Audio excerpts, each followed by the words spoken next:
회장님, 따재민 찻잔 옆에 이상한 약병을 슬그머니 놓는 걸 봤어. 오늘 밤은 물 한 모도 입에 대지 마시오. 한낱 경호원 나부랭이가 어디서 감히 내 주둥이를 놀려. 당장 내 눈앞에서 꺼져.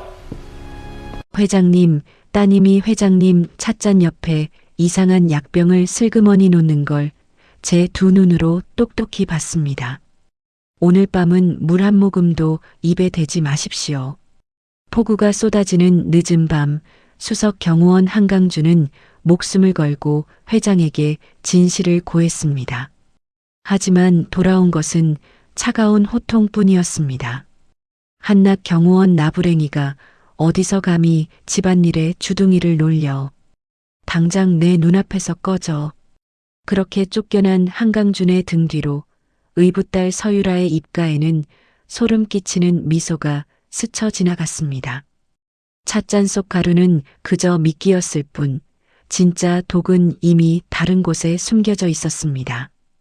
과연 한강준은 거대한 음모로부터 회장을 지켜낼 수 있을까요?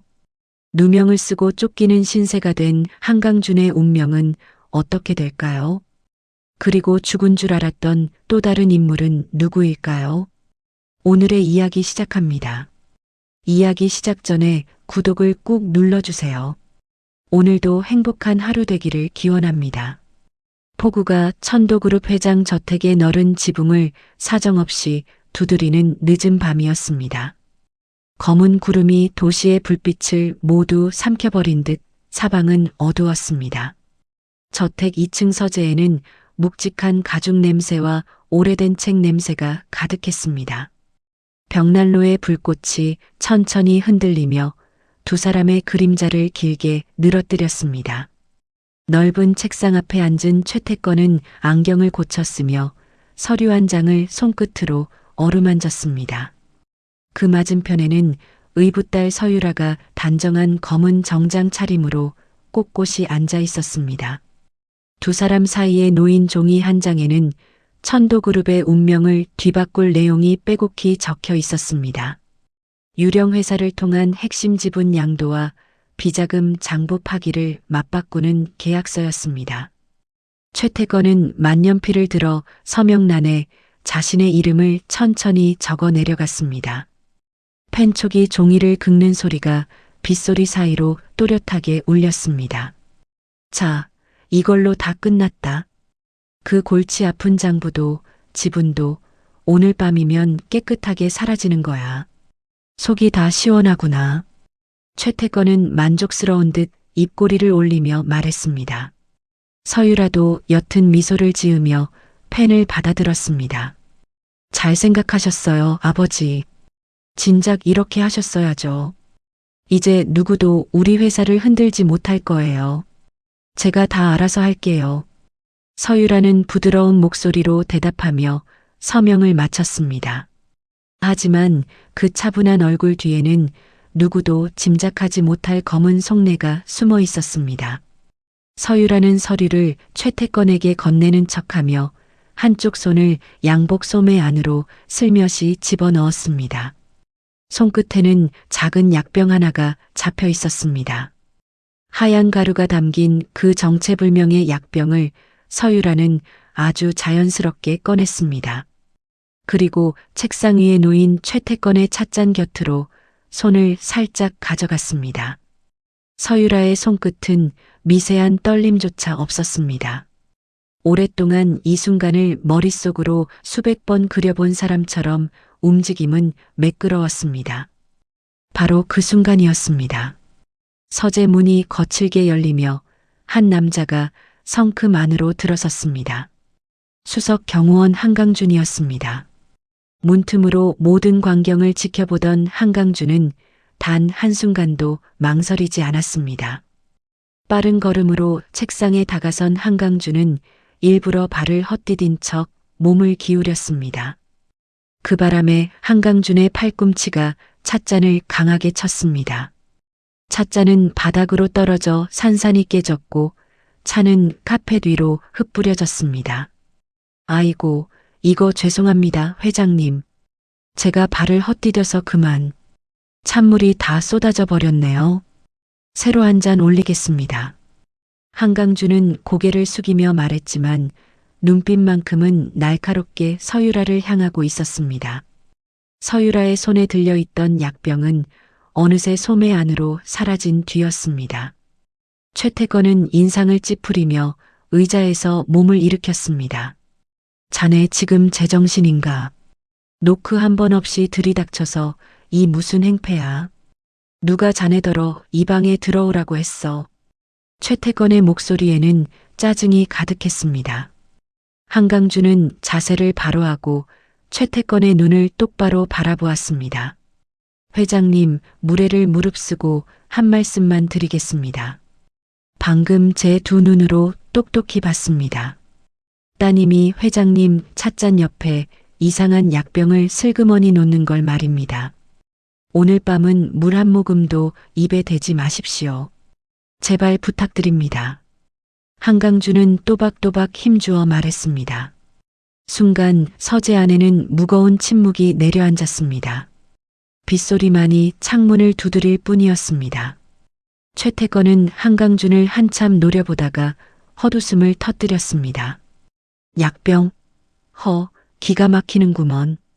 그러니까 지금 내 딸이 이 애비를 죽이려 했다. 이 말이야.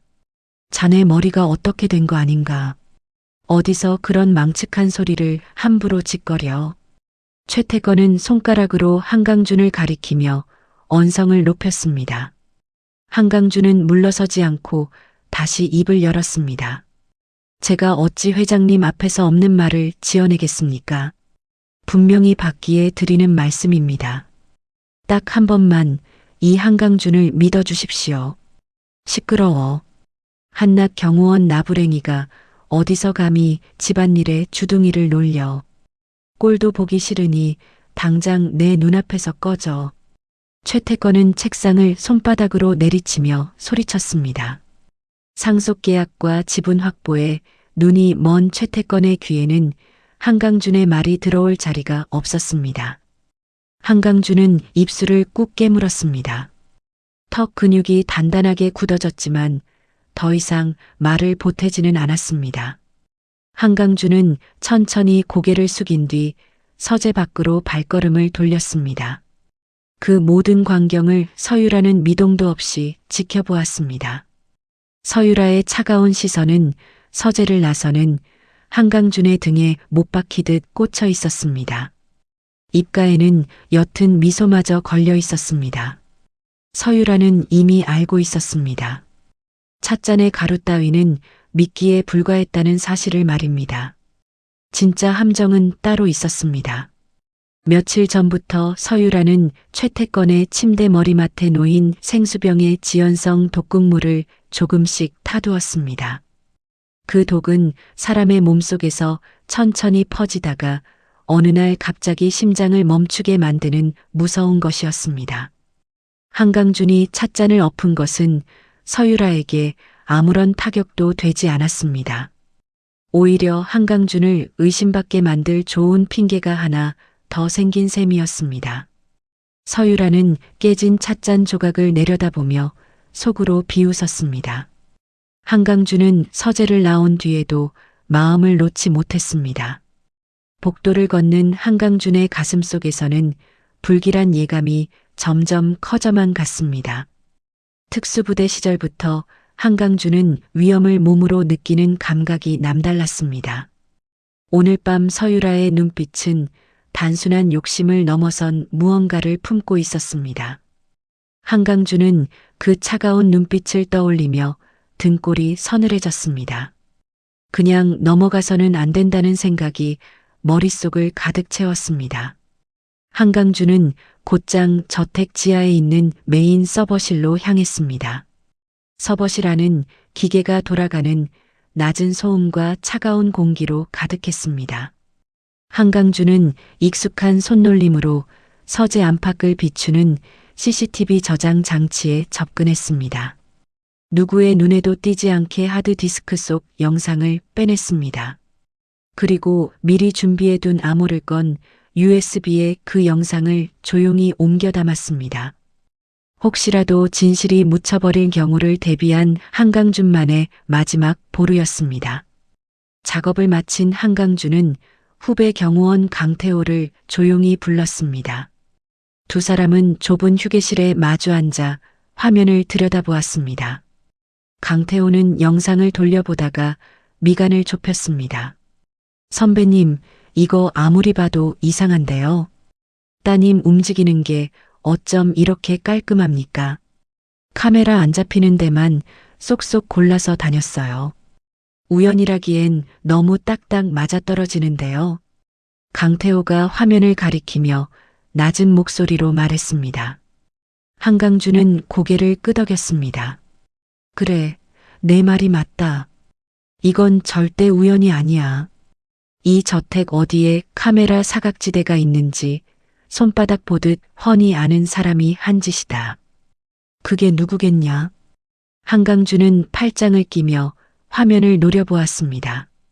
서유라는 저택의 보안 사각지대만을 교묘하게 이용하며 움직이고 있었습니다. 오랜 시간 이 집을 드나들며 모든 구조를 파악한 사람만이 할 수 있는 일이었습니다. 한강준의 가슴속에서 의심은 확신으로 바뀌어 갔습니다. 날이 밝자 거센 비는 멎었지만 하늘은 여전히 잿빛으로 무거웠습니다. 서유라는 아무 일도 없었다는 듯 천도그룹 본사 기획조정실로 출근했습니다. 서유라의 곁에는 늘 그림자처럼 따라다니는 김 실장이 서 있었습니다. 두 사람은 머리를 맞대고 이사회를 손에 넣기 위한 비상 소집 안건을 꾸미기 시작했습니다. 회장님, 건강이 위중하셔서 회사가 한시도 손을 놓을 수 없는 상황이다. 이렇게 분위기를 몰아가세요. 망설이는 이사들 없이 다들 도장 찍게 만들어야 합니다. 서유라가 서류를 넘기며 차분하게 지시했습니다. 김 실장은 고개를 깊이 숙이며 대답했습니다. 염려 마십시오. 이사님 뜻 한치도 어긋남 없이 깔끔하게 마무리하겠습니다. 반대하는 입은 제가 알아서 다 틀어막겠습니다. 서유라는 만족스러운 표정으로 의자에 깊숙이 몸을 기댔습니다. 그러고는 또 다른 명령을 내렸습니다. 회장의 절대 안정이 필요하다는 핑계를 댔습니다. 서유라는 저택의 모든 외부 통신망과 내선 전화를 물리적으로 끊어버리라고 지시했습니다. 저택 안의 누구도 바깥 세상에 도움을 청할 수 없도록 만들기 위함이었습니다. 최태건은 이제 거대한 새장 안에 갇힌 새와 다름없는 신세가 되었습니다. 한편 강태호는 그날 아침부터 서유라의 차량을 멀찍이서 뒤따르고 있었습니다. 서유라의 검은 승용차는 본사를 빠져나와 도심을 벗어났습니다. 차는 외곽으로 한참을 달려 인적이 끊긴 거리로 들어섰습니다. 그곳에는 오래전 문을 닫은 낡은 지하 클럽 하나가 자리하고 있었습니다. 강태호는 차를 멀리 세워두고 숨을 죽인 채 건물을 지켜보았습니다. 서유라는 주위를 살피며 지하 클럽 안으로 들어갔습니다. 강태호는 초망원 렌즈가 달린 카메라를 들고 건물 맞은편 옥상으로 올라갔습니다. 어두운 클럽 안쪽 VIP룸 창가로 두 사람의 모습이 들어왔습니다. 한 사람은 서유라였고 맞은편에는 험상궂은 외국인 남자가 앉아 있었습니다. 러시아 마피아 소속의 독극물 브로커였습니다. 서유라는 발밑에 놓인 사과 상자 하나를 그 남자 쪽으로 밀었습니다. 상자 안에는 현금 다발이 가득 차 있었습니다. 강태호의 손가락이 빠르게 셔터를 눌렀습니다. 결정적인 장면이 한 장 한 장 카메라에 담겼습니다. 강태호의 손끝이 긴장으로 가늘게 떨렸습니다. 강태호는 곧바로 그 사진들을 한강준에게 전송했습니다. 은신처에서 사진을 받아든 한강준의 얼굴이 굳어졌습니다. 독극물 브로커라는 단어가 머릿속을 스치는 순간 어젯밤의 장면이 다시 떠올랐습니다.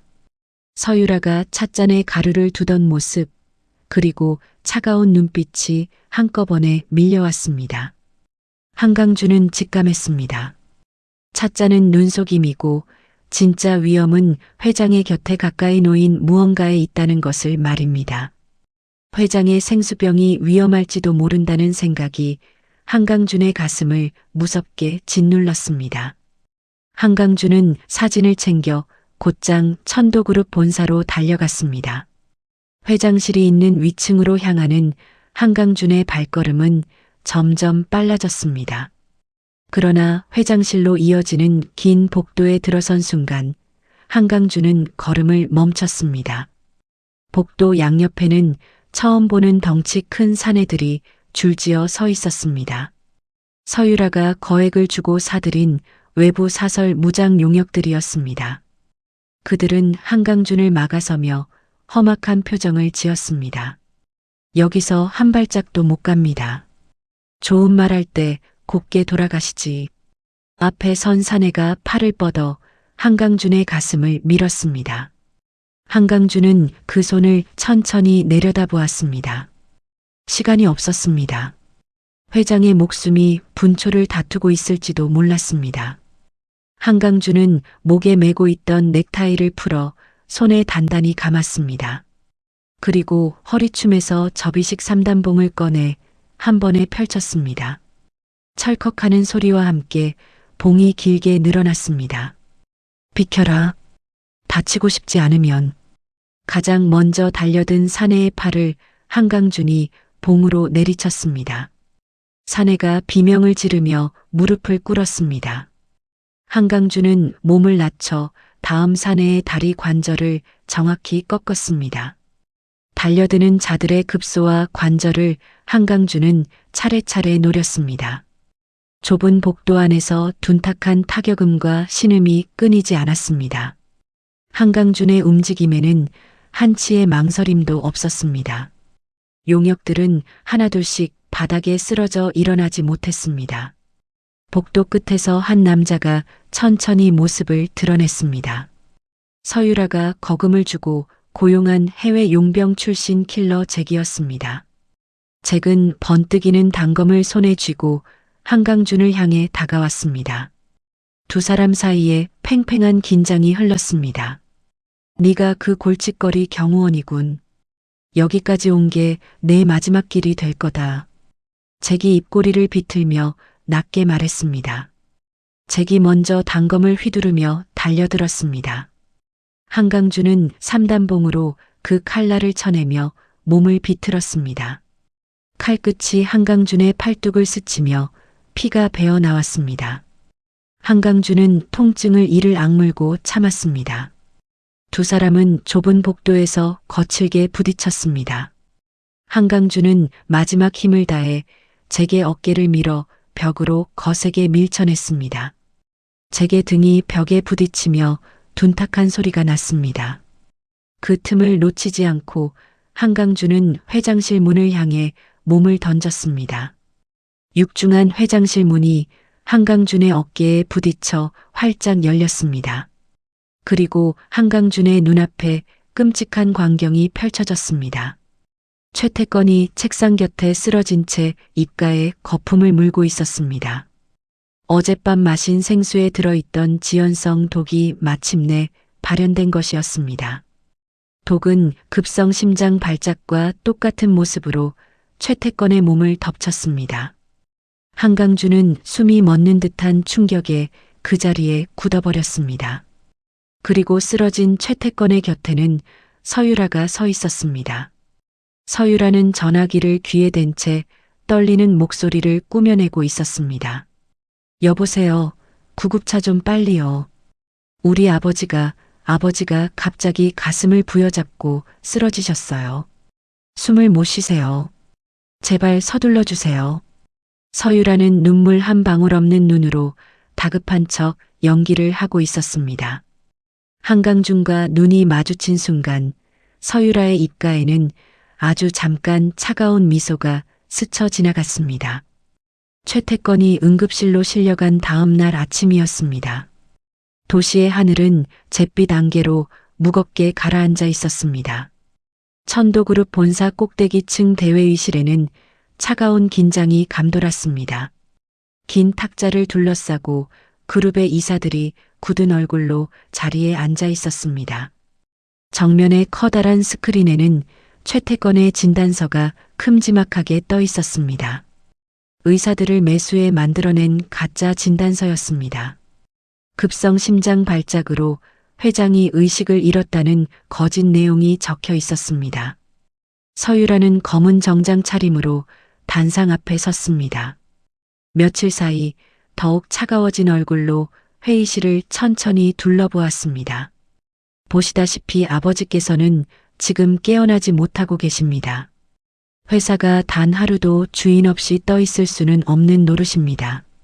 그래서 저 서유라가 아버지를 대신해 회장 직무대행을 맡고자 합니다.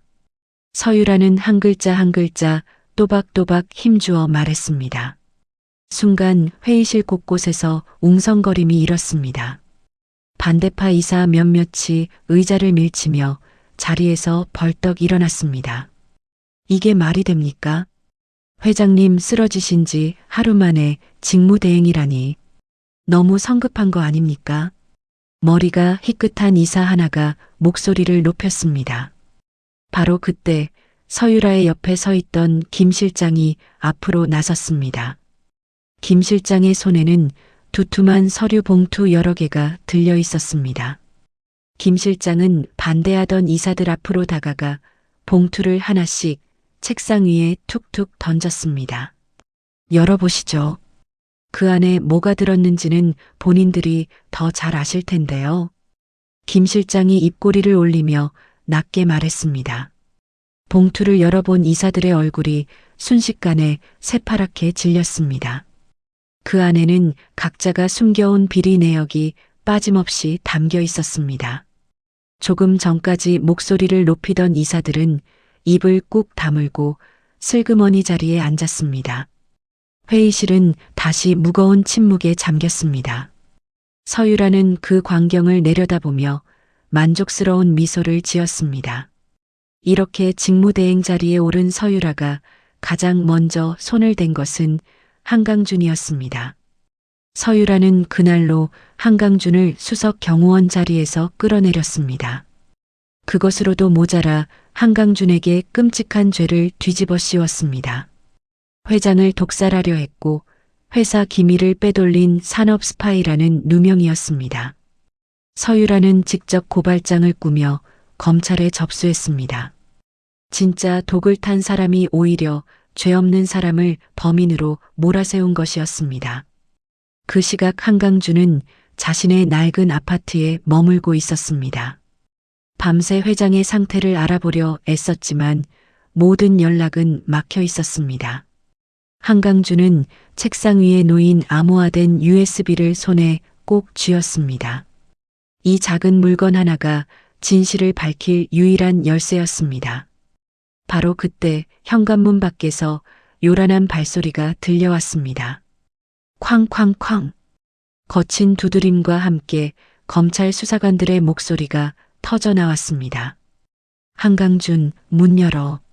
살인 미수 혐의로 체포영장이 발부됐다. 순순히 나와. 한강준의 눈빛이 차갑게 가라앉았습니다. 이미 모든 것이 짜인 판이라는 사실을 한강준은 단번에 알아차렸습니다. 한강준은 USB를 품 안 깊숙이 집어넣었습니다. 현관문이 거센 충격에 부서지며 안쪽으로 쓰러지는 순간이었습니다. 한강준은 이미 베란다로 몸을 날린 뒤였습니다. 미리 난간에 묶어둔 로프를 붙잡고 한강준은 건물 벽을 타고 빠르게 내려갔습니다. 거친 콘크리트 벽이 손바닥을 긁었지만 한강준은 멈추지 않았습니다. 골목 아래에는 강태호가 낡은 차 한 대를 세워두고 기다리고 있었습니다. 한강준이 차에 올라타자마자 강태호는 거칠게 핸들을 꺾었습니다. 타이어가 비명을 지르며 차가 골목을 빠져나갔습니다. 뒤따르던 경찰차의 사이렌 소리가 점점 가까워졌습니다. 선배님, 꽉 잡으세요. 따돌리고 말겠습니다. 강태호가 핸들을 움켜쥐며 이를 악물고 외쳤습니다. 강태호는 좁은 골목길을 요리조리 헤집으며 차를 몰았습니다. 한강준은 뒤를 돌아보며 추격 차량의 거리를 가늠했습니다. 몇 번의 아슬아슬한 모퉁이를 돈 끝에 사이렌 소리는 차츰 멀어졌습니다. 두 사람을 태운 차는 도심을 벗어나 외곽에 버려진 폐공장에 다다랐습니다. 공장 안은 녹슨 기계와 부서진 유리 조각으로 가득했습니다. 퀴퀴한 먼지 냄새가 코를 찔렀고 깨진 천장 틈으로 희미한 빛만이 새어들었습니다. 한강주는 차에서 내려 텅 빈 공장 안을 둘러보았습니다.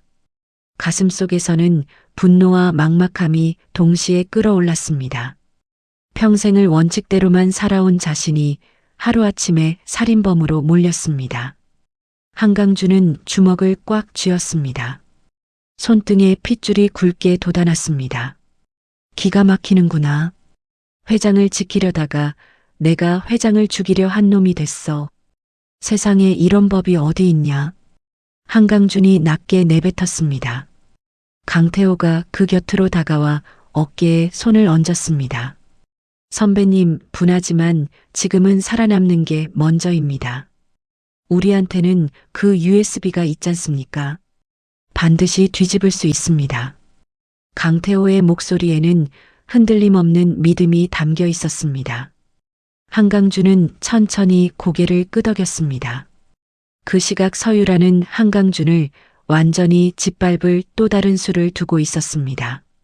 서유라는 어둠의 거래가 오가는 다크웹에 막대한 현상금을 내걸었습니다. 한강준의 목에 엄청난 돈이 걸린 것이었습니다.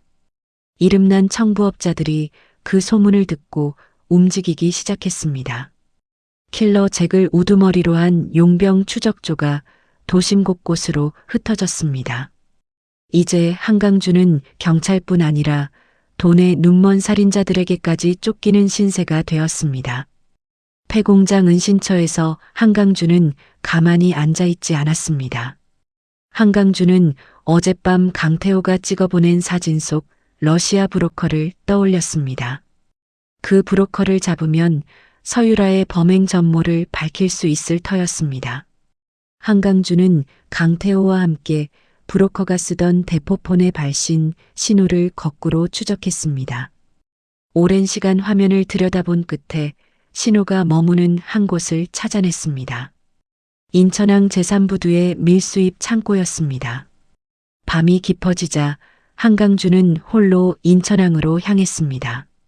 항만에는 거대한 컨테이너들이 산처럼 쌓여 있었습니다. 바닷바람에서는 비릿한 소금 냄새와 기름 냄새가 섞여 풍겼습니다. 높은 곳에 달린 탐조등이 일정한 간격으로 부두를 훑고 지나갔습니다. 한강준은 빛이 비치는 순간을 피해 몸을 낮췄습니다. 탐조등이 지나가면 재빠르게 컨테이너 사이를 뛰어넘으며 이동했습니다. 한강준의 발소리는 파도 소리에 묻혀 들리지 않았습니다. 마침내 한강준은 브로커가 머무는 창고 근처에 다다랐습니다. 창고 안쪽 작은 불빛 아래로 한 남자의 모습이 보였습니다. 어젯밤 사진 속에 그 러시아 브로커였습니다. 브로커는 탁자 앞에 앉아 돈다발을 한 장씩 세고 있었습니다. 한강준은 숨을 죽인 채 창고 안으로 미끄러지듯 들어섰습니다. 바닥의 작은 소리 하나에도 신경을 곤두세우며 천천히 다가갔습니다. 그리고 단숨에 브로커의 등 뒤로 달려들었습니다. 한강준은 브로커의 한쪽 팔을 비틀어 등 뒤로 꺾어 올렸습니다. 브로커가 외마디 비명을 지르며 의자에서 고꾸라졌습니다. 움직이지 마라. 묻는 말에만 똑바로 대답해. 서유라가 너한테서 뭘 사갔지? 한강준이 팔을 더 세게 비틀며 낮게 으르렁거렸습니다. 브로커는 고통에 얼굴을 일그러뜨리며 신음했습니다. 아, 알았다, 알았어. 말할 테니 팔 좀 놔줘라. 그 여자가 독을 사갔다. 심장마비처럼 보이게 만드는 약이야. 천천히 퍼지는 독이라고. 브로커는 이를 악물고 토해내듯 말했습니다. 한강준의 눈빛이 더욱 날카로워졌습니다. 그게 다냐? 다른 건 없었어. 있어. 더 있다. 그 여자가 장비도 하나 더 사갔어. 자동차 브레이크를 망가뜨리는 군용 기계야. 누군가를 사고로 위장해서 또 죽이려는 거지. 나는 물건만 팔았을 뿐이야. 브로커의 입에서 흘러나온 말에 한강주는 등골이 서늘해졌습니다. 서유라의 계획이 회장 한 사람으로 끝나는 것이 아니었습니다. 이미 다음 살인까지 준비해둔 무서운 여자였습니다. 한강준이 그 충격을 채 사귀기도 전이었습니다. 그 순간 믿을 수 없는 일이 벌어졌습니다. 창고 밖에서 굉음과 함께 트럭 한 대가 셔터를 들이받으며 돌진에 들어왔습니다. 부서진 셔터 조각이 사방으로 튀었습니다. 트럭에서 무장한 용병들이 우르르 쏟아져 내렸습니다. 킬러 잭이 그 선두에 서 있었습니다. 용병들은 한강준을 향해 기관단총을 마구 갈겨댔습니다. 총소리가 창고 안을 찢어놓듯 울려 퍼졌습니다. 한강준은 재빨리 브로커의 몸을 끌어당겨 방패로 삼았습니다. 빗발치는 총탄을 피해 한강준은 두꺼운 철제 기둥 뒤로 몸을 굴렸습니다. 바닥과 벽에 총알이 박히며 불꽃이 튀었습니다. 한강준은 주위를 빠르게 살폈습니다. 창고 한쪽에는 기름이 든 드럼통이 여러 개 쌓여 있었습니다. 한강준은 허리춤에서 권총을 뽑아들었습니다. 그리고 그 드럼통을 향해 방아쇠를 당겼습니다. 쾅! 엄청난 폭발과 함께 거대한 불기둥이 솟구쳐 올랐습니다. 검은 연기가 창고 안을 순식간에 뒤덮었습니다. 용병들은 갑작스러운 화염과 매연의 시야를 잃고 우왕좌왕했습니다. 한강준은 그 혼란을 놓치지 않았습니다. 연기 속을 헤치고 달려 창고 밖에 세워진 오토바이 한 대에 올라탔습니다. 한강준은 시동을 걸고 부두를 가로질러 내달리기 시작했습니다. 하지만 잭은 호락호락한 상대가 아니었습니다. 연기 사이로 한강준의 뒷모습을 발견한 잭이 총을 들어 올렸습니다. 탕! 한 발의 총성과 함께 한강준의 오른쪽 어깨에서 뜨거운 통증이 터졌습니다. 총알이 어깨를 관통한 것이었습니다. 한강준은 신음을 삼키며 핸들을 더욱 굳게 잡았습니다. 어깨에서 흘러내린 피가 옷을 붉게 적셨습니다. 한강준은 흔들리는 정신을 붙들며 항만을 빠져나왔습니다. 약속한 장소에는 강태호가 도주용 밴을 세워두고 기다리고 있었습니다. 한강준은 오토바이를 버리고 밴으로 옮겨 탔습니다. 선배님, 어깨가 이게 무슨 일입니까? 피가 너무 많이 납니다. 강태호가 한강준의 어깨를 보고 새파랗게 질려 외쳤습니다. 한강준은 어깨를 손으로 누르며 거친 숨을 내쉬었습니다. 괜찮다. 일단 벙커로 가자. 거기 의료기구가 있으니까. 빨리 출발해. 한강준이 이를 악물고 말했습니다. 강태호는 곧장 차를 몰아 사제 의료기구가 갖춰진 지하 벙커로 향했습니다. 같은 시각 서유라는 전혀 다른 무대 위에 서 있었습니다. 서유라는 전국으로 나가는 생방송 기자회견을 열었습니다. 수많은 카메라 앞에서 서유라는 손수건으로 눈가를 찍어냈습니다. 제 아버지를 해치려 한 자는 다름 아닌 가장 가까이서 아버지를 지키던 경호원이었습니다. 한강준이라는 자입니다. 저는 지금도 믿기지가 않습니다. 어떻게 사람이 이럴 수가 있습니까? 서유라는 떨리는 목소리로 거짓 눈물을 흘렸습니다. 방송을 지켜보는 국민들은 분노했습니다. 한강준은 순식간에 온 나라가 손가락질하는 파렴치한이 되어버렸습니다. 서유라의 사회적 매장 작전은 완벽하게 들어맞았습니다. 지하 벙커의 낡은 텔레비전에서도 그 방송이 흘러나왔습니다. 화면 속에서 자신을 흉악범으로 몰아가는 서유라를 한강준은 말없이 바라보았습니다. 한강준은 마취제도 없이 어깨에 박힌 총알을 직접 꺼냈습니다. 바늘과 실을 들어 벌어진 상처를 한 땀 한 땀 꿰맸습니다. 이마에 굵은 땀방울이 맺혔지만 한강주는 신음 한 번 내지 않았습니다. 상처를 다 꿰맨 한강주는 천천히 일어나 벽에 걸린 칠판 앞에 섰습니다. 한강주는 분필을 집어들었습니다. 칠판 한가운데 서유라의 이름을 적고 그 아래로 김 실장과 제게 이름을 그려 넣었습니다. 서유라를 둘러싼 검은 무리의 조직도가 하나씩 모습을 드러냈습니다. 한강준의 눈빛은 차갑게 빛나고 있었습니다. 기자회견이 끝난 늦은 밤이었습니다. 도시의 가장 높은 곳에 자리한 서유라의 펜트하우스는 불빛 하나 없이 고요했습니다. 넓은 거실 통유리창 너머로 도시의 야경이 보석처럼 펼쳐져 있었습니다. 값비싼 대리석 바닥과 흰 가죽 소파가 차가운 기운을 내뿜었습니다. 펜트하우스 입구에는 건장한 경호원 여럿이 철통같이 자리를 지키고 있었습니다. 그런데 바로 그때 입구 쪽에서 둔탁한 소리가 연달아 들려왔습니다. 경호원들이 하나둘 바닥에 쓰러지는 소리였습니다. 잠시 후 거실 한가운데로 한 남자가 천천히 걸어 들어왔습니다. 얼굴 한쪽에 길고 깊은 흉터가 새겨진 남자였습니다. 10년 전 요트 사고로 바다에 빠져 죽었다고 알려진 사람이었습니다. 최태건의 친아들 최민우였습니다. 죽은 줄로만 알았던 최민우가 살아서 서유라 앞에 모습을 드러낸 것이었습니다. 소파에 앉아있던 서유라의 얼굴이 굳었습니다. 하지만 서유라는 이내 표정을 가다듬었습니다. 최민우는 거실을 가로질러 다가오더니 탁자 위에 작은 메모리 칩 하나를 툭 던졌습니다. 내가 누군지 알아보겠어. 잘 봐도 이 안에 아주 재미있는 게 들어있거든. 네가 아버지 생수병에 독을 타는 장면이 아주 선명하게 찍혀 있지.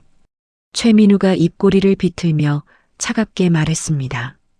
서유라의 눈동자가 미세하게 흔들렸습니다.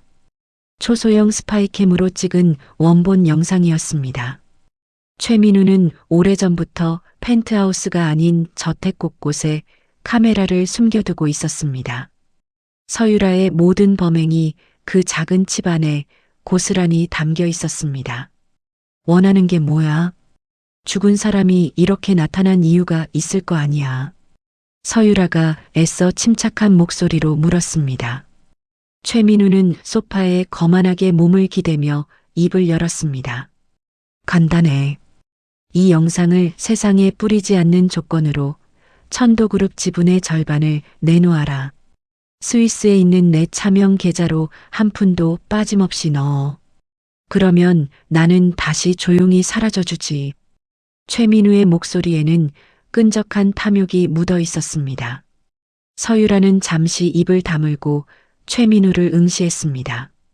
가슴속에서는 분노가 들끓었지만 겉으로는 전혀 드러내지 않았습니다. 서유라는 천천히 일어나 와인병을 들고 잔에 술을 따랐습니다. 좋아. 죽은 오빠가 살아 돌아왔는데 그 정도 못 줄 것도 없지. 한잔하면서 천천히 이야기하자.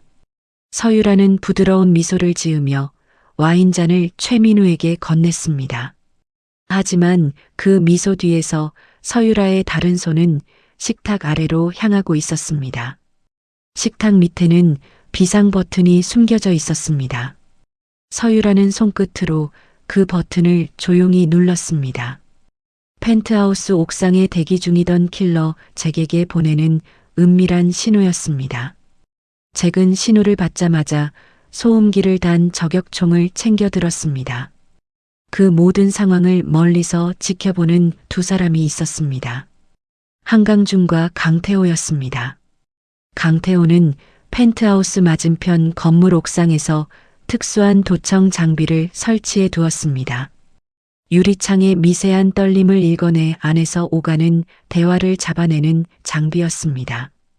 이어폰을 통해 흘러나오는 대화를 한강준은 숨죽이며 듣고 있었습니다. 선배님, 저 사람 회장님 친아들 최민우 맞습니까? 죽은 줄 알았는데 살아있었네요. 게다가 결정적인 영상까지 가지고 있어요. 강태호가 놀란 목소리로 속삭였습니다. 한강준의 눈이 번쩍 빛났습니다. 저 영상이다. 저것만 손에 넣으면 서유라를 법으로 완전히 끝장낼 수 있어. 우리가 가진 어떤 증거보다 확실해. 저걸 놓치면 안 된다. 한강준이 단호하게 말했습니다. 바로 그 순간 한강준은 옥상에서 움직이는 잭의 그림자를 발견했습니다. 잭이 저격총을 들고 거실 안에 최민우를 겨누려 하고 있었습니다. 한강준은 더 생각할 겨를이 없었습니다. 최민우가 죽으면 영상도 진실도 함께 사라질 터였습니다. 한강준은 흡착기 2개를 양손에 단단히 쥐었습니다. 부상당한 어깨가 비명을 질렀지만 한강준은 이를 악물었습니다. 한강준은 펜트하우스 외벽에 매끈한 유리벽에 흡착기를 붙였습니다. 그리고 한 손씩 번갈아 옮기며 까마득한 벽을 타고 오르기 시작했습니다. 발밑으로는 아찔한 높이의 도시가 펼쳐져 있었습니다. 바람이 거세게 몸을 흔들었지만 한강준은 멈추지 않았습니다. 어깨의 상처에서 다시 피가 배어나와 손목을 타고 흘렀습니다. 한강준은 오직 거실 안의 영상 하나만을 생각하며 위로 올라갔습니다. 옥상에서는 잭이 마침내 방아쇠에 손가락을 걸었습니다. 저격총의 조준선이 최민우의 머리를 향해 천천히 맞춰졌습니다. 바로 그 찰나였습니다. 거실 창문이 요란한 소리와 함께 산산조각 났습니다. 유리 파편이 사방으로 흩날리는 가운데 한강준이 거실 안으로 굴러 들어왔습니다. 잭의 총알이 빗나가며 벽에 박혔습니다. 서유라와 최민우 모두 갑작스러운 침입에 몸을 굳혔습니다. 한강준은 품에서 섬광탄을 꺼내 바닥에 던졌습니다. 번쩍하는 강렬한 빛과 함께 귀를 찢는 폭음이 거실을 가득 채웠습니다. 서유라와 잭은 순간적으로 눈앞이 하얗게 변해 아무것도 보지 못했습니다. 한강준은 그 틈을 놓치지 않았습니다. 눈이 멀어 비틀거리는 최민우의 목덜미를 한강준이 단단히 움켜쥐었습니다. 그리고 거실 밖으로 이어진 야외 수영장을 향해 함께 몸을 던졌습니다. 뒤늦게 시야를 회복한 잭이 다시 총을 쏘았지만 이미 늦었습니다. 두 사람은 간발의 차로 물속으로 뛰어들었습니다. 총알이 수면을 때리며 물기둥을 일으켰습니다. 차가운 물속에서 한강준은 최민우를 붙든 채 헤엄쳤습니다. 수영장 한쪽 끝에는 건물 아래로 이어지는 배수관 입구가 있었습니다. 한강준은 최민우를 끌고 그 좁은 관 속으로 몸을 밀어 넣었습니다. 어둡고 비좁은 배수관을 따라 두 사람은 건물 밖으로 빠져나왔습니다. 건물 밖 으슥한 골목에는 강태호가 차를 대고 기다리고 있었습니다. 물에 흠뻑 젖은 한강준과 최민우가 차에 올라타자 강태호는 곧장 출발했습니다. 차는 어둠을 가르며 은신처로 향했습니다. 최민우는 거친 숨을 몰아쉬며 한강준을 곁눈질로 살폈습니다. 방금 자신의 목숨을 구해준 남자가 누구인지 가늠하는 눈빛이었습니다. 은신처에 도착한 세 사람은 비로소 한숨을 돌렸습니다. 한강준은 젖은 옷을 대충 짜내며 구급상자를 꺼내려 몸을 숙였습니다. 바로 그때 한강준의 주머니에서 작은 물건 하나가 미끄러져 바닥에 떨어졌습니다. 첫날 서재 CCTV를 백업해둔 그 암호화된 USB였습니다. USB는 또르르 굴러 바닥에 멈춰섰습니다. 최민우의 눈이 그 작은 물건에 못 박혔습니다. 최민우의 머릿속에서 새로운 욕심이 무섭게 피어올랐습니다. 자신이 가진 스파이캠 영상과 저 USB 속 영상을 합치면 어떻게 될까? 서유라를 협박하는 것을 넘어 천도그룹 전체를 소나기에 쥘 수 있을 터였습니다. 최민우의 눈빛이 탐욕으로 번들거리기 시작했습니다. 조금 전 자신의 목숨을 구해준 은인에 대한 고마움 따위는 한순간에 사라졌습니다. 최민우는 슬그머니 손을 자신의 구두 쪽으로 가져갔습니다. 구두 밑창 안에는 금속 탐지기에도 걸리지 않는 세라믹 단검이 숨겨져 있었습니다. 한강준이 USB를 주우려 등을 돌린 찰나였습니다. 최민우는 단검을 빼들고 한강준의 등 뒤로 달려들었습니다. 푹! 차가운 칼날이 한강준의 옆구리를 깊숙이 파고들었습니다. 한강준의 몸이 휘청거렸습니다. 입에서 신음과 함께 검붉은 피가 새어나왔습니다. 한강준은 믿을 수 없다는 눈으로 최민우를 돌아보았습니다. 왜 이러는 거냐? 내가 너를 살렸는데. 한강준이 힘겹게 내뱉었습니다. 최민우는 차갑게 웃으며 한강준을 밀쳐냈습니다. 이용 가치가 끝났으니까. 그 USB만 있으면 나는 모든 걸 가질 수 있어. 미안하지만 너 같은 놈한테 나눠줄 몫은 없다. 최민우는 쓰러진 한강준의 손에서 USB를 빼앗아 챙겼습니다. 강태호가 놀라 달려들었지만 최민우는 단검을 휘둘러 그를 물러서게 만들었습니다. 최민우는 뒷문을 열고 어둠 속으로 도망쳤습니다. 도망치며 최민우는 휴대전화를 꺼내 서유라에게 전화를 걸었습니다. 나야. 거래 조건이 바뀌었어. 이제 너를 완전히 끝낼 수 있는 물건이 내 손에 2개나 있거든. 지분 절반으로는 어림도 없어. 액수를 다시 부르지. 최민우가 비열한 목소리로 협박을 이어갔습니다. 전화기 너머의 서유라는 차분하게 그 말을 듣고 있었습니다. 하지만 서유라는 이미 다른 손으로 위치 추적 화면을 들여다보고 있었습니다. 조금 전 와인잔을 건넬 때 서유라는 최민우의 옷에 작은 추적기를 붙여두었습니다. 화면 속 붉은 점이 한 건물에서 깜빡이고 있었습니다. 최민우가 빠져나온 바로 그 은신처였습니다. 좋아, 오빠. 새로운 액수를 듣고 싶네. 천천히 이야기하자. 서유라는 부드럽게 대답하며 전화를 끊었습니다. 그러고는 곧바로 또 다른 번호로 전화를 걸었습니다. 서유라가 오래전부터 뇌물로 길들여둔 부패한 경찰 특수기동대 지휘관이었습니다. 서유라는 추적기가 가리키는 은신처 주소를 불러주며 차가운 명령을 내렸습니다. 흉악한 살인범 한강준이 그곳에 숨어 있으니 모조리 진압하라는 지시였습니다. 잠시 후 은신처 건물은 무장한 기동대원들에게 빈틈없이 포위당했습니다. 요란한 소리와 함께 최루탄이 창문을 깨고 안으로 날아들었습니다. 매캐한 가스가 좁은 방 안에 순식간에 퍼졌습니다.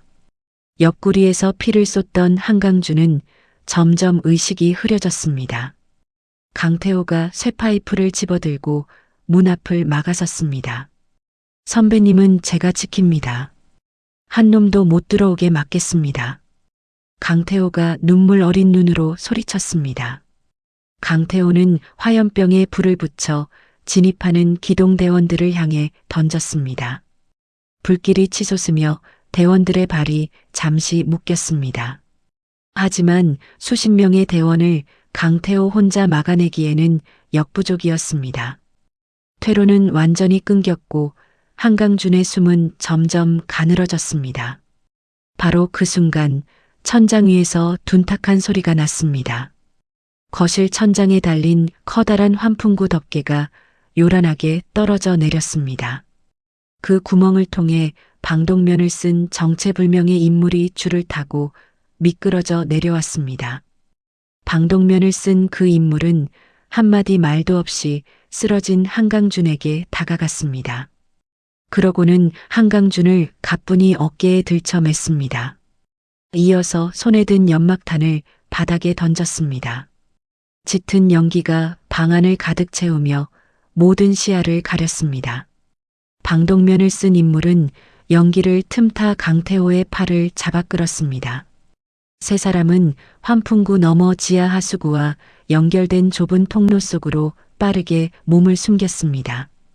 하수구의 차가운 물길을 한참 동안 지나온 직후였습니다.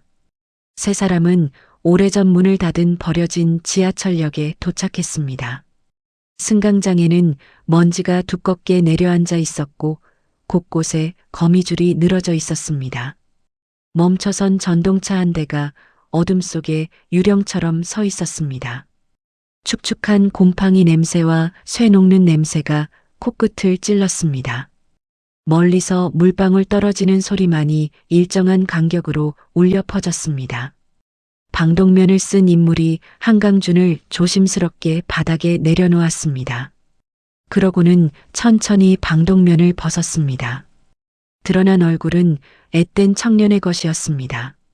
한강준이 흐려지는 눈을 간신히 뜨고 그 얼굴을 바라보았습니다.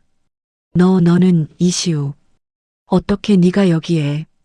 한강준이 갈라진 목소리로 겨우 말을 뱉었습니다. 청년은 군용 지혈제를 꺼내며 옅게 웃었습니다. 오랜만입니다, 형님. 제가 빚을 갚을 날이 올 줄 알았어요. 형님 아니었으면 저는 그때 그 지옥에서 못 나왔을 겁니다. 일단 말은 나중에 하고 지금은 살고 봐야죠. 이시우가 차분한 손길로 한강준의 옆구리 상처를 살폈습니다. 이시우는 과거 한강준이 인신매매 조직을 소탕할 때 구해낸 천재 해커였습니다. 그날 한강준의 손에 이끌려 빠져나온 어린 청년이 어른이 되어 돌아온 것이었습니다.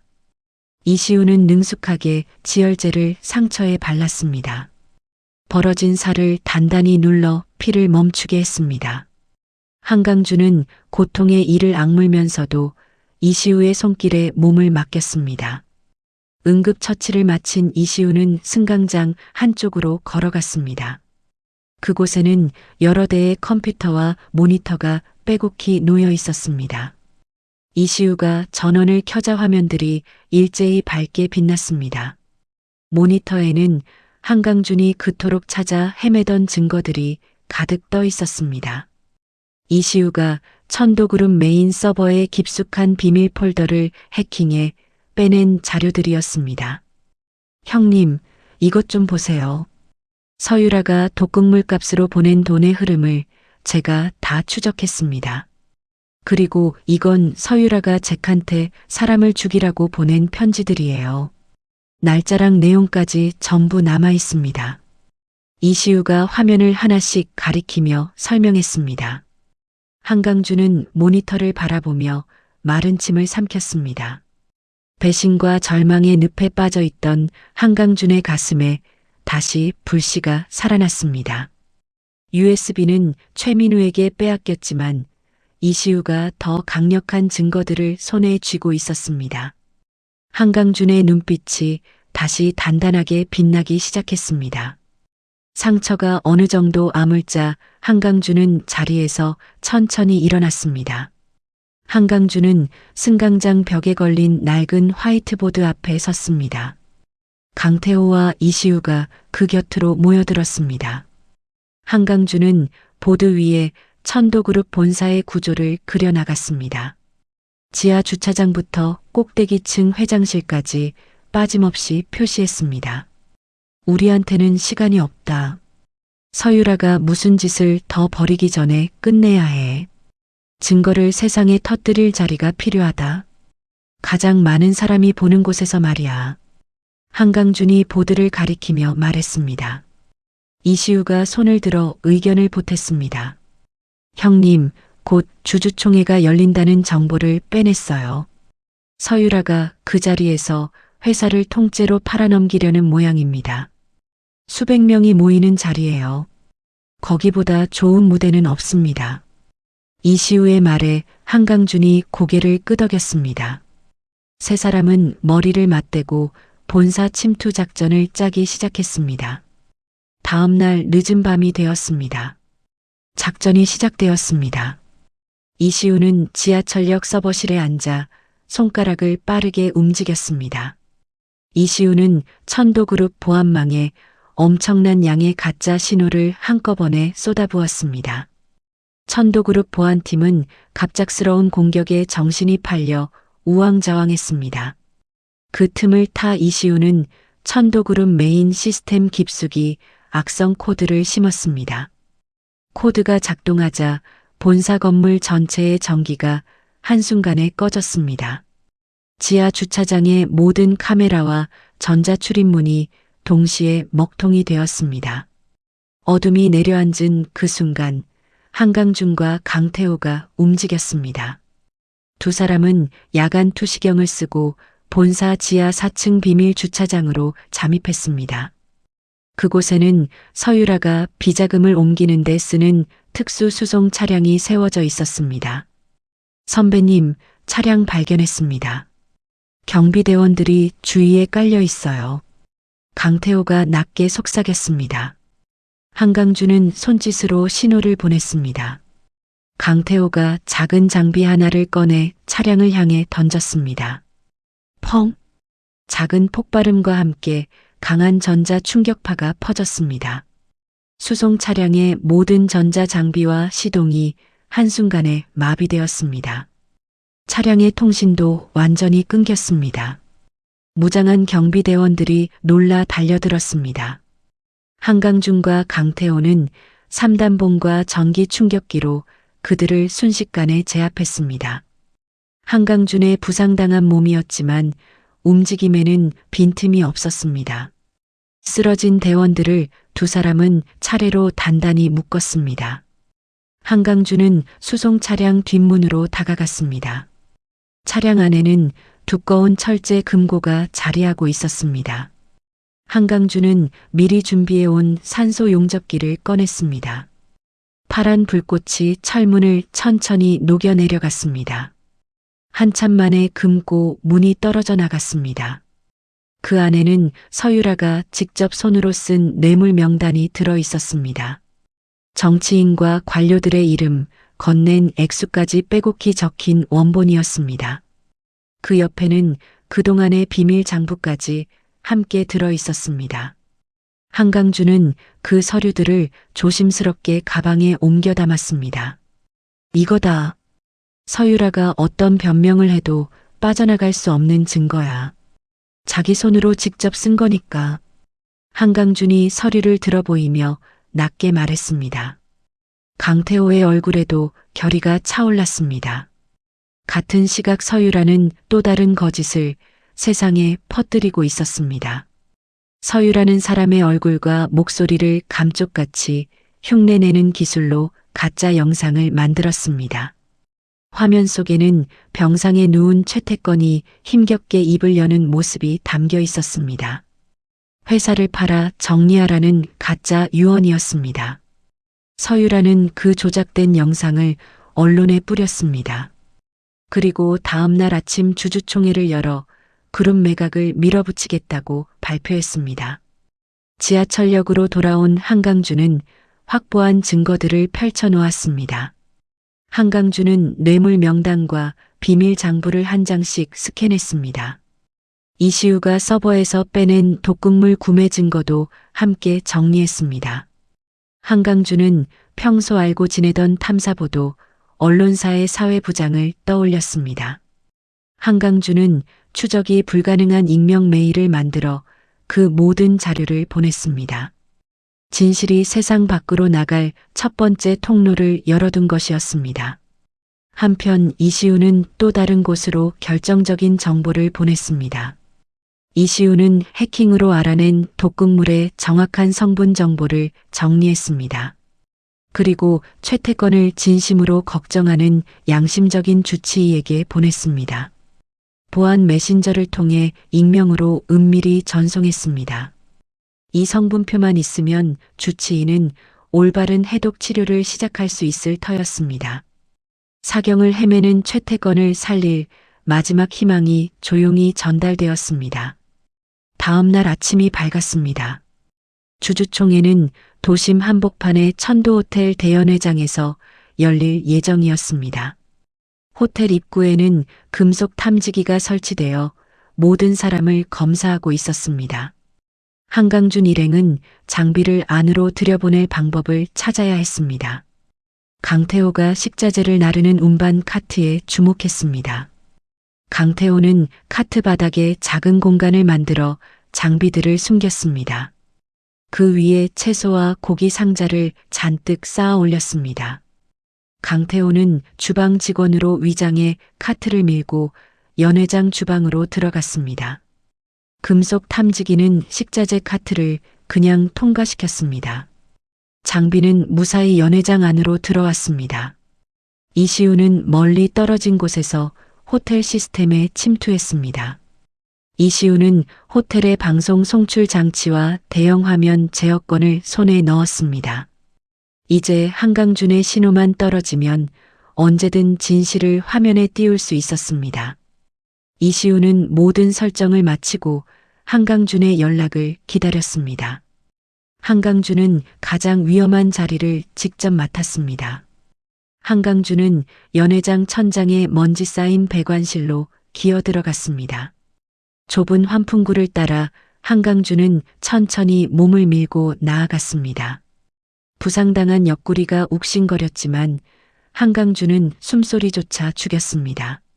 환풍구는 서유라가 서게 될 단상 바로 아래로 이어져 있었습니다. 한강준은 단상 밑 좁은 틈새에 몸을 숨겼습니다. 숨을 죽인 채 한강준은 결전의 순간을 기다렸습니다. 어둠 속에서 한강준의 두 눈만이 형형하게 빛나고 있었습니다. 결전의 날 아침이 밝았습니다. 작전을 시작하기 전 세 사람은 지하철역 은신처에 마지막으로 모였습니다. 한강준은 그동안 되찾은 증거와 자료들을 특수 가방에 차곡차곡 정리해 넣었습니다. 주인의 손가락 지문이 있어야만 열리는 생체 인식 가방이었습니다. 한강준은 가방을 닫으며 깊은 숨을 내쉬었습니다. 강태호와 이시우가 한강준 곁으로 다가왔습니다. 세 사람은 말없이 서로의 방탄조끼를 매만져 주었습니다. 강태호가 한강준의 어깨끈을 단단히 조여주었습니다. 한강준은 이시우의 조끼 매듭을 손수 점검해 주었습니다. 누구도 입을 열지 않았지만 세 사람의 눈빛은 같은 곳을 향하고 있었습니다. 이시우가 낡은 종이컵에 커피를 따라 두 사람에게 건넸습니다. 형님, 오늘로 다 끝냅시다. 우리가 지금까지 흘린 피랑 땀, 오늘 전부 보상받는 겁니다. 이시우가 컵을 내밀며 말했습니다. 한강준이 컵을 받아들며 옅게 웃었습니다. 그래. 다들 무사히 살아서 다시 보자. 그게 제일 중요하다. 세 사람은 종이컵을 가볍게 부딪혔습니다. 싸구려 커피의 쓴맛이 입안에 퍼졌지만 마음만은 단단했습니다. 천도호텔 대연회장은 이미 사람들로 가득 차 있었습니다. 수백 명의 주주들과 취재진이 자리를 메우고 있었습니다. 연회장 곳곳에서 카메라 플래시가 끊임없이 터졌습니다. 이윽고 단상 위로 서유라가 올라섰습니다. 서유라는 승리를 확신한 듯 입가에 미소를 머금고 있었습니다. 서유라의 손에는 그룹 매각을 선언하는 합병 선언문이 들려 있었습니다. 오늘 이 자리에서 우리 천도그룹은 새로운 미래를 향한 큰 결단을 내리고자 합니다. 아버지의 뜻을 받들어 저는 이 합병안에 서명하겠습니다. 서유라가 단상의 마이크 앞에서 또렷한 목소리로 말했습니다. 서유라는 만년필을 들어 선언문의 서명란으로 가져갔습니다. 펜촉이 종이에 닿으려는 바로 그 순간이었습니다. 그런데 이때 믿을 수 없는 일이 벌어졌습니다. 연회장의 화려한 샹들리에가 일제히 꺼졌습니다. 순식간에 어둠에 잠긴 연회장에 웅성거림이 일었습니다. 그와 동시에 단상 뒤에 거대한 화면이 번쩍이며 켜졌습니다. 화면 가득 충격적인 영상이 흘러나오기 시작했습니다. 화면에는 서유라와 최민우가 펜트하우스에서 은밀히 거래하던 장면이 떴습니다. 이어서 서유라가 독극물 값으로 돈을 보낸 기록이 줄줄이 나타났습니다. 서유라가 직접 손으로 쓴 뇌물 명단까지 큼지막하게 화면을 채웠습니다. 웅장한 스피커를 통해 모든 진실이 연회장에 울려 퍼졌습니다. 주주들과 기자들의 입에서 경악에 찬 비명이 터져 나왔습니다. 저게 다 뭐야? 회장님을 도구로 쓰러뜨린 게 직무대행이었다는 거야. 한 주주가 자리에서 벌떡 일어나 소리쳤습니다. 연 회장은 순식간에 아수라장으로 변했습니다. 서유라의 얼굴에서 미소가 싹 사라졌습니다. 서유라의 손에 들린 만년필이 가늘게 떨렸습니다. 단상 근처에 서 있던 최민우가 당황해 옆문으로 달려갔습니다. 하지만 문은 꿈쩍도 하지 않았습니다. 이시우가 미리 호텔의 모든 전자문을 잠가버린 것이었습니다.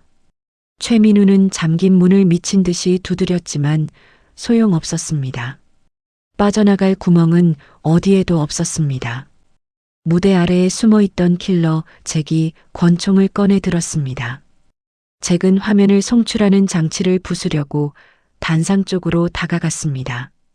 바로 그 순간이었습니다. 단상 아래의 나무 바닥이 요란한 소리와 함께 부서졌습니다. 그 틈을 뚫고 한강준이 위로 솟구쳐 올랐습니다. 한강준은 단숨에 잭에게 달려들었습니다. 한강준은 잭의 총을 쥔 손목을 발로 힘껏 걷어찼습니다. 권총이 허공으로 날아가 바닥에 떨어졌습니다. 잭이 주먹을 휘둘렀지만 한강준은 그 팔을 낚아챘습니다. 한강준은 잭의 어깨를 단단히 붙잡고 온몸에 힘을 실었습니다. 그리고 잭을 그대로 둘러매쳐 바닥에 내리꽂았습니다. 쿵 하는 소리와 함께 잭이 바닥에 처박혀 꼼짝하지 못했습니다. 연회장 단상 아래까지 끈질기게 쫓아오던 잭은 그렇게 완전히 제압당했습니다.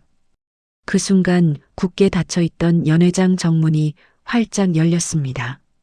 강태호가 앞장서서 안으로 들어왔습니다. 강태호의 뒤로 수십 명의 언론사 기자들과 경찰들이 밀려 들어왔습니다. 강태호의 손에는 서유라가 직접 쓴 뇌물 명단 원본이 들려 있었습니다. 강태호는 그 종이들을 단상 위로 흩뿌렸습니다. 하얀 종이들이 눈처럼 단상 주위에 흩날렸습니다. 기자들의 카메라 플래시가 일제히 단상으로 쏟아졌습니다. 이게 바로 서유라가 제 손으로 쓴 뇌물 장부입니다. 여러분 두 눈으로 똑똑히 보십시오. 강태호가 큰 소리로 외쳤습니다. 서유라는 분노로 얼굴이 새빨갛게 달아올랐습니다.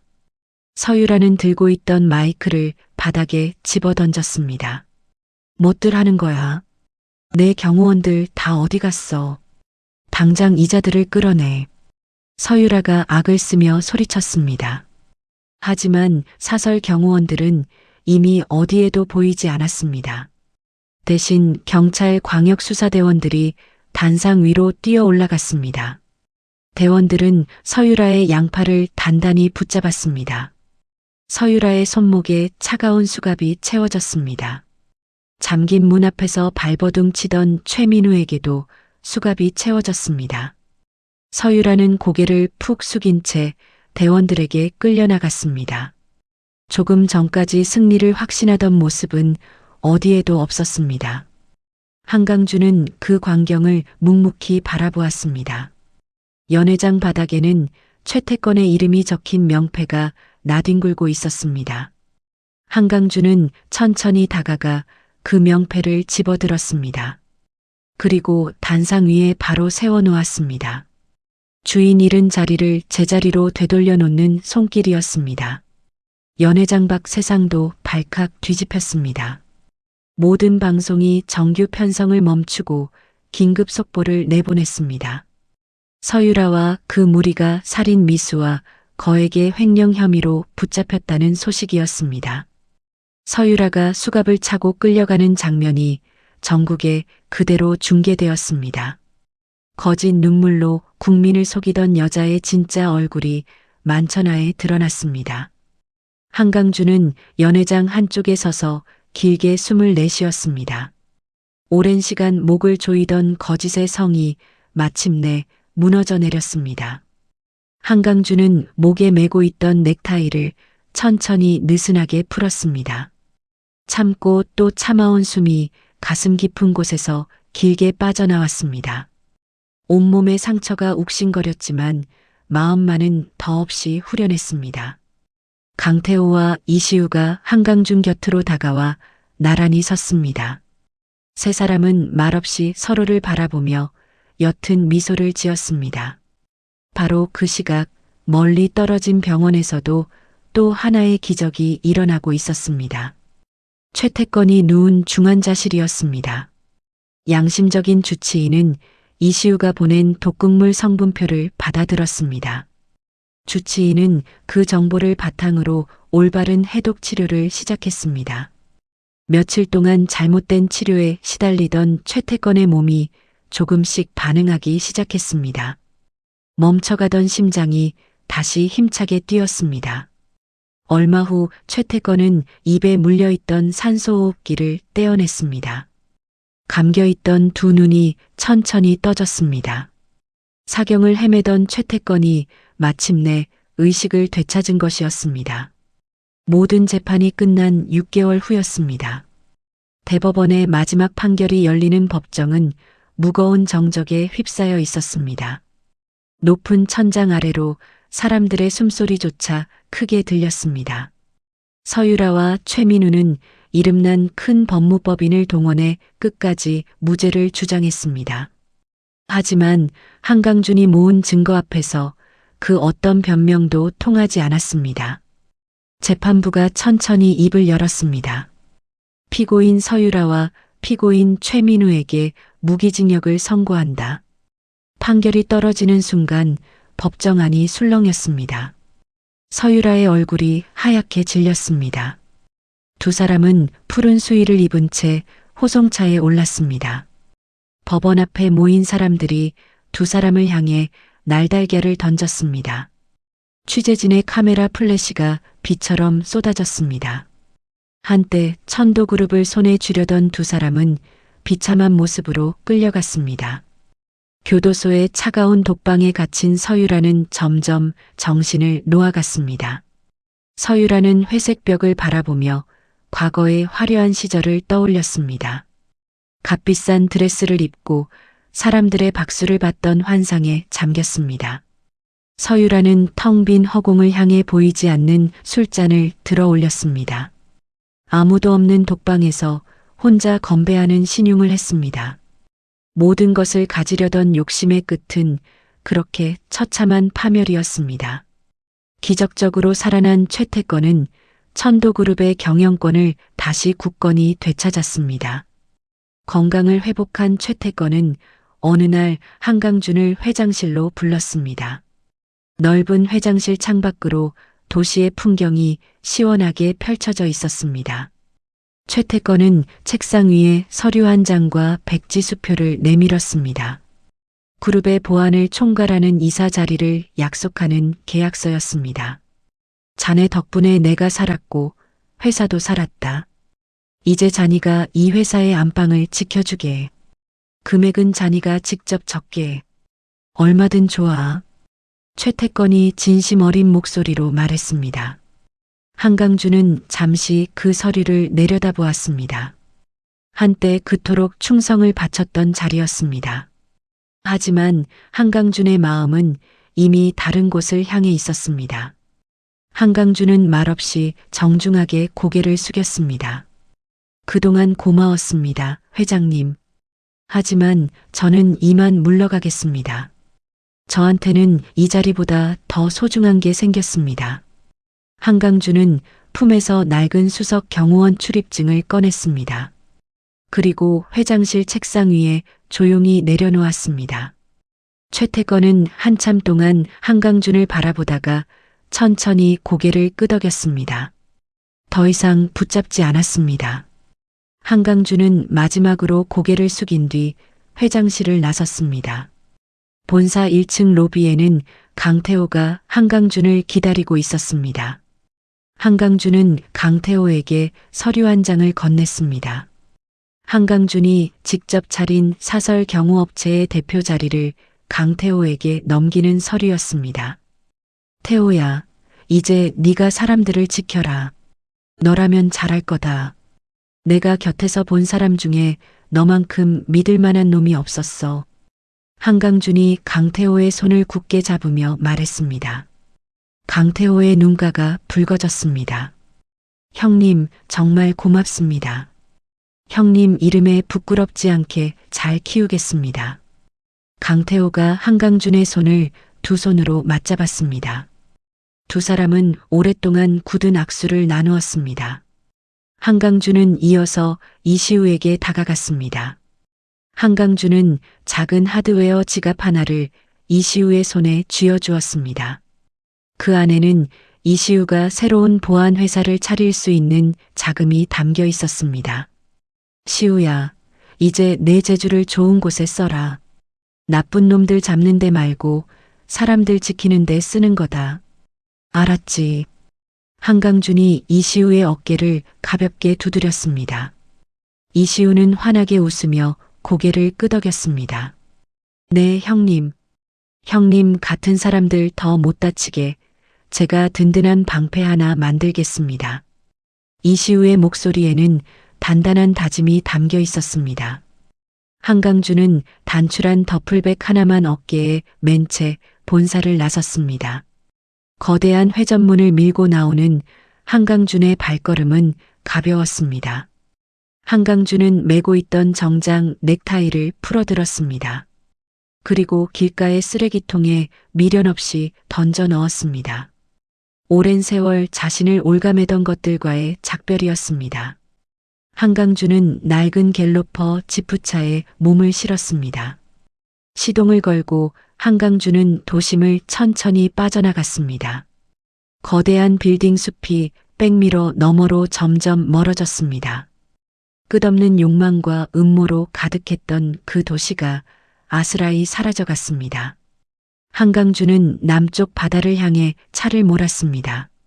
창문을 열자 점점 짭조름한 바다 냄새가 코끝에 닿기 시작했습니다. 한강준의 얼굴에 오랜만에 편안한 기운이 감돌았습니다. 한강준이 도착한 곳은 햇살이 따스하게 내리쬐는 남해안의 작은 바닷가 마을이었습니다. 한강준은 마을 한구석에 버려져 있던 낡은 창고 하나를 손수 고쳤습니다. 그곳에 작은 낚시 용품점을 차렸습니다. 가게 앞에 나무 의자를 놓고 한강준은 투박한 손길로 낚시리를 닦았습니다. 한때 삼단봉을 쥐고 사람을 쓰러뜨리던 손이었습니다. 이제 그 손은 녹슨 낚시 도구를 정성스레 손질하고 있었습니다. 마을 노인들이 고장난 낚시 장비를 들고 가게를 찾아왔습니다. 한강준은 노인들에게 손수 커피를 타서 건넸습니다.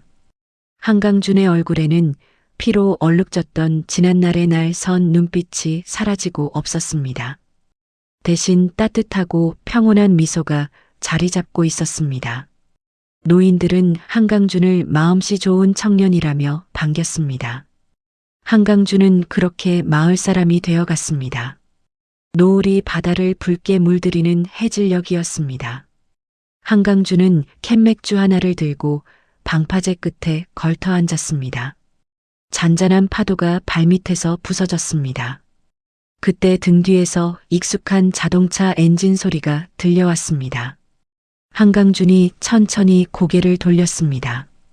강태호와 이시우가 환하게 웃으며 다가오고 있었습니다. 두 사람의 손에는 번쩍이는 새 낚싯대가 들려 있었습니다. 형님, 연락도 없이 왔습니다. 우리만 빼고 혼자 좋은 데서 쉬시는 거 아니죠? 강태호가 너스레를 떨며 한강준 옆에 털썩 주저앉았습니다. 이시우도 반대편에 자리를 잡고 앉았습니다. 형님, 저 이제 회사 자리 잡았어요. 오늘은 일 다 잊고 낚시나 합시다. 이시우가 웃으며 낚싯대를 바다로 던졌습니다. 세 사람은 나란히 앉아 바다를 향해 낚싯줄을 들이웠습니다. 한강준은 두 사람을 바라보며 가슴이 뜨거워졌습니다. 잘 왔다. 너희 보니까 이제야 진짜 끝난 것 같다. 한강준이 캔맥주를 들어 올렸습니다. 세 사람은 캔을 가볍게 부딪혔습니다. 거친 파도 소리 속에서 경쾌한 부딪힘 소리가 퍼져나갔습니다. 붉은 노을이 세 사람의 등을 따뜻하게 감싸 안았습니다. 오랜 싸움 끝에 진정한 자유를 되찾은 한강준의 얼굴에 옅은 미소가 번졌습니다. 바다는 그날도 변함없이 잔잔하게 출렁이고 있었습니다. 평생을 원칙대로만 살아온 한 남자가 거대한 음모 앞에서 모든 것을 잃고 누명까지 썼지만 끝내 진실을 포기하지 않았습니다. 믿었던 자에게 배신당하고 칼에 찔리고 온 나라가 손가락질하는 죄인이 되었어도 한강준은 무릎 꿇지 않았습니다. 강태호와 이시우라는 든든한 동료들과 함께 마침내 거짓의 성을 무너뜨리고 빼앗긴 진실을 세상 앞에 바로 세웠습니다. 모든 싸움이 끝난 뒤 한강준은 막대한 부와 권력이 약속된 자리를 미련 없이 내려놓았습니다. 그리고 남해안 작은 바닷가 마을에서 따뜻한 미소를 되찾았습니다. 어쩌면 진정한 승리란 적을 짓밟는 것이 아니라 욕심을 내려놓고 마음의 평온을 되찾는 것인지도 모르겠습니다. 노을 지는 방파제에 나란히 앉아 캔맥주를 부딪히던 세 사람의 모습이 오래도록 마음에 남습니다. 여러분도 한강준처럼 진정으로 소중한 것을 지키며 살아가시기를 바랍니다. 이야기를 끝까지 들어주신 분이 계시다면 잘 들었다고 댓글 하나만 남겨주세요. 감사합니다.